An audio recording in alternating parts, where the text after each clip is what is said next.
Yun guys, kakatapos na namin mag-basketball dyan. Kasama namin ang Team Horror. Ayan, Jomar Lubena. At syempre kaming mga Team Bulugoy TV.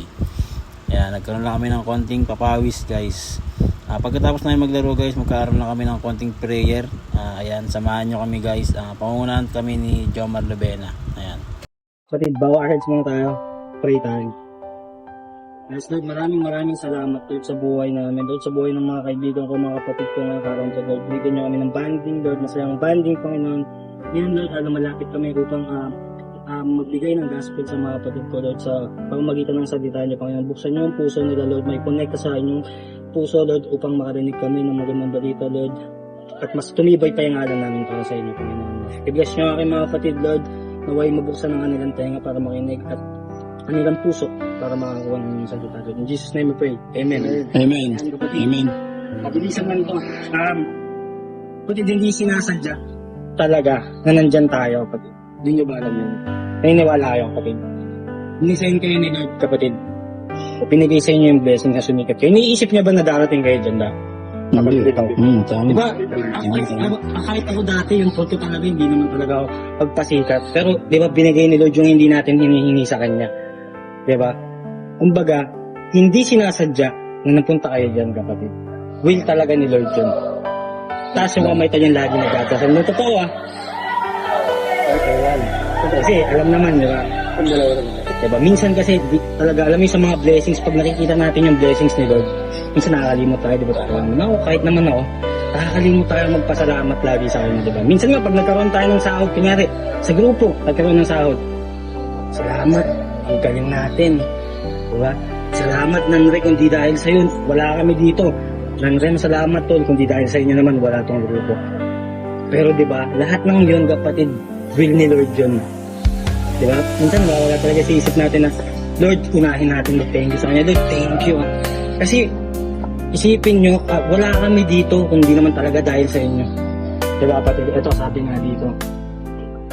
Bago ka palang magdadasal kapatid, bago ka palang matuto magdasal, nakita ka na ni Lord.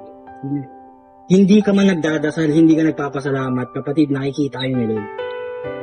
Pero niniwala kayo doon, hindi sinasadya yung nangyari dyan sa inyo kapatid. Will ni Lord dyan. Hindi natin inaasahan na sisikat tayo, di ba? Kumbaga parang wala. Kumbaga talagang papapasalamat tayo pag meron na. Di ba? Minsan alam nyo ito natin eh. Ito nga tol, sabi nga sa Proverbs 16 verse 3, commit your work to the Lord and your plans will be established. Ibig sabihin nun, ibigay daw natin yung buong work natin kay Papa Jesus. Isipin nyo, hindi pa tayo nagbibigay sa Kanya, binibigyan na tayo. Di ba? Pinagdasal nyo ba na mapunta kayo dyan? Di ba hindi? Kasi hindi natin inaasahan yung binibigay. Yung pasok ng blessings, hindi natin inaasahan, di ba? Isipin mo, nandyan si Lord sa'yo kahit nasa pakatakas mo na, kahit nakalimutan mo na siya. Minsan pag wala ka, kahit konting meron ka, kapatid, hindi ka nainigan. Kasi minsan naniniwala tayo sa sarili natin eh. Ito. So, ako dati, ganun ako. Kumbaga parang pag nagkaroon ako ng maraming views, galing ko, ano? Lupit ko. Magaling ako, magaling tayong gumawa ng content eh. Lupit natin. Ganun. Minsan iniwala tayo talaga sa buong buo sarili natin. Minsan nakakalimutan talaga natin siya. Yun. Bakit ko ba sinasabi ito, kapatid? It's mean success kasi ito eh. Yung success na yun, hindi naman natin nakuha yun. Lahat yun, kapatid. Galing sa lang. Yes. Hindi nyo pinalano yan. Diba? Masaya tayo, diba? Masaya tayo sa nakamit natin. Posible naman di kayo masaya dyan, kapatid. Masaya tayo. Although ako, masaya ako. Pero saan ba tayo sumasaya, kapatid? Ikaw, tingin mo, bakit ka masaya? Enchong, ngayon, sa grupo saan nangyari sa grupo, bakit ka masaya? Nagkakaroon ng kita. Tapos, healthy lahat ng member. Healthy lahat, diba? Walang nagkakasakit, diba? Yun, sabi mo nga, sumasaya dahil nga, dati wala tayong kita. Which is yun ay happiness. Magiging happy tayo dun sa happiness. Ibig sabihin nun, nagiging masaya tayo sa mga nangyayari ba sa atin. Nagkakaroon tayo ng pera, sumisikat tayo, it means happiness go to happenings. Pero iba yung joy, kapatid. Yung joy matatagpuan yan, kapatid. Pag tinanggap natin sa puso natin si Jesus. Si Lord, kapatid, isipin nyo, ang saya na ng buhay natin, what more kung tatanggapin natin si Lord? Hindi ko sinasabi na maniwala, hindi ko sinasabi na magdasal kayo lagi. Pero huwag lang natin siya makalimutan. Ito yung importante kasi minsan talaga alam niya. Ako rin, ganyan ako dati. Gusto ko, meron yung happiness ko. Gusto ko mas mataas pa eh. John, ang gabi na, kailangan taasan ko pa si ano. Dapat taasan ko to. Itong grupo na to, taasan ko. Pero kapatid, once na tinanggap niyo si Lord, tapos ginawa niyo siyang center ng life niyo, kapatid, wala na kayong ganun. Lahat ng mangyayari sa inyo, lahat ng pagbagsak niyo, wala na kayong aalalahanin. Kasi, isa na lang ang pinaglalaban, si Lord na lang talaga. Kumbaga, yung tiwala niyo ba sa sarili niyo, kami na to. Mawala man views namin, magkakasama kami na mayroong Panginoon. Matalo man kami dito, mayroong kami Lord. Hindi man kami magpa-view sa video na to, mayroong kami Lord. Hindi man kami pagkilikin ulit ng tao sa mga views na, sa mga ginagawa namin. Diyan si Lord. Alam kong cycle yan, bumapagsak tayo yung views natin. Pero anong nangyari? Tumataas. Bakit? Bakit nangyari yun? Diba? Bakit nangyari? Hindi. Siguro dahil sa galing nyo. Oo, pero dahil kay Lord yun. Papunta sa inyo, kayo yung gumagawa. Yun yung power niya. Yun yung God's gift na binibigay sa inyo tol para magawa niya. Yun, sabi nga dito, bilisan ko na lang ha, para kasi gusto ko rin paano mag-share sa inyo kasi kapatid, malapit kami sa inyo. Baga mga kapatid na rin namin kayo. Ito, paborito itong verse kapatid. Share ko na yung pinapaborito itong verse. Makikita nyo to dun sa pinaka-Facebook ko. Trust in the, dito sa Proverbs 3:5-6. Sabi dito, trust in the Lord with all your heart and do not lean on your own understanding.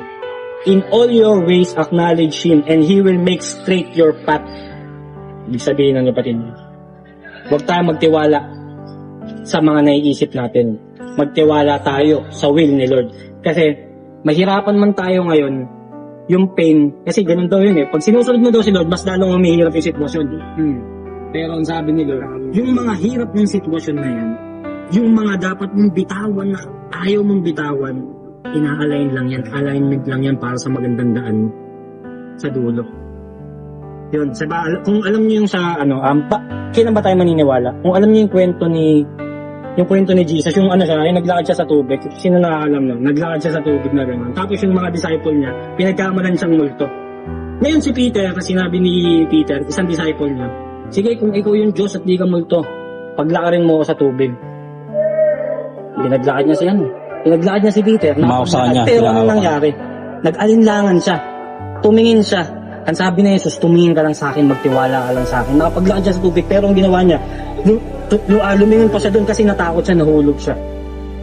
Ibig sabihin nun, kailan pa ba tayo maniniwala kay Lord? Kailan pa ba natin siya ipapasok sa puso natin? Ang dami ng milagro na nangyayari sa buhay natin na hindi natin alam. Diba nga, naniniwala yung disciples tuwing nagbibigay ng himala sa Jesus, doon pa lang sila naniniwala. Ganon din tayo, ganon din ako. Diba, hindi nyo alam yung miracle na nangyayari sa inyo. Miracle na nandiyan kayo kapatid. Hindi nyo inaasahan yan. Sobrang sikat nyo ngayon. Yung kita nyo, malaki, dumodoble, diba? Iyon yung mga makamundong bagay. Pero, sinadya yan ni Lord nilagay kayo dyan kapatid. Kasi, deserve ng grupo niyan. Sobrang deserve. Nakikita ko yung samahan nyo, sobrang solid. Alam mo, nagmamalaki nga kayo ng Timor. Grabe sila. Alam mo yung nag-shoot kami, sobrang sobrang tao dito. Talagang makapagbibigay sila ng costume, talagang alam mo yung, sabi ko nga, ayan nga eh. Binigay sa inyo yung Bulo Boys para meron kayo ma-realize sa grupo. Hindi nyo gayahin, pero maging motivation yung grupo ng Bulo Boys sa inyo. Yan sinabi ko sa kanila, sabi ko, kahit itanong mo sa kanila, yan, patapos na tayo kapatid.